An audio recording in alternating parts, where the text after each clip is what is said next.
So I'm Phil and I review software. This is not a software review. Just a bit of a question really for you if you were watching this video. So last few weeks, things have happened, which have meant that I've not been able to sit down every day and make videos. And everybody says when you look at the advice on videos for YouTube or any of these social media things, you have to post consistently. And I haven't. And then you get quite down, you do, because you're feeling bad you've not posted. You get out of the rut, it becomes a bind to make new videos. And I'm just worried that it's going to mess up my little channel that I've built. And I'm just curious to, maybe you're another creator and you make videos.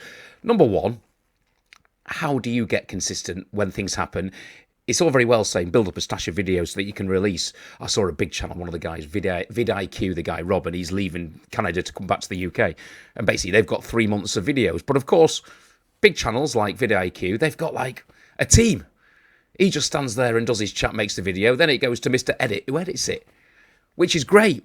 And I hope to get to that point eventually where I just sit here and here's my software review, and then I send it off to Mr. Edit, who edits it, or Mrs. Edit.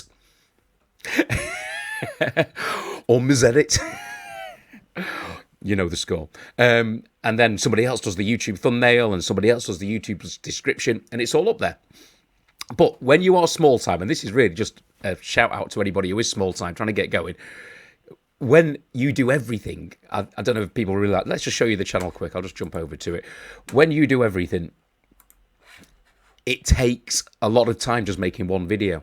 So sometimes I try and do them in one take to minimize the editing, sometimes I don't, and the editing takes ages. But just to get one video, any of these like Project CO, Steeler, any of these videos probably take me 3 or 4 hours, to firstly record, firstly research, learn the software, secondly then record the video. So say Steelio. Switching to a bank account that meets your needs is easy with the current account switch service.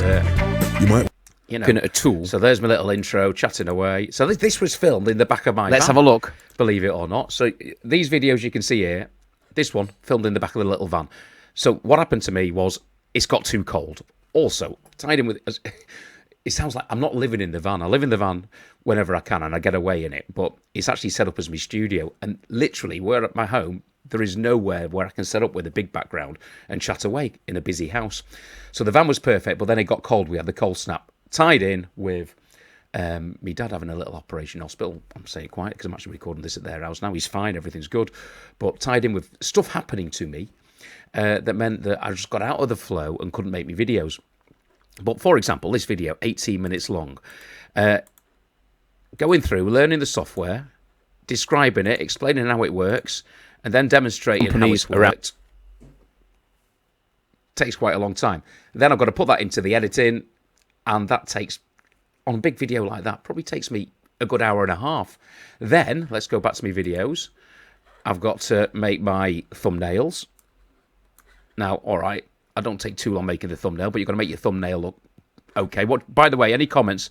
Do you prefer my new multicolored thumbnails as opposed to the ones I was doing before? It's all a learning curve. I quite like these, but then I'd like your opinion on which thumbnails you think are best.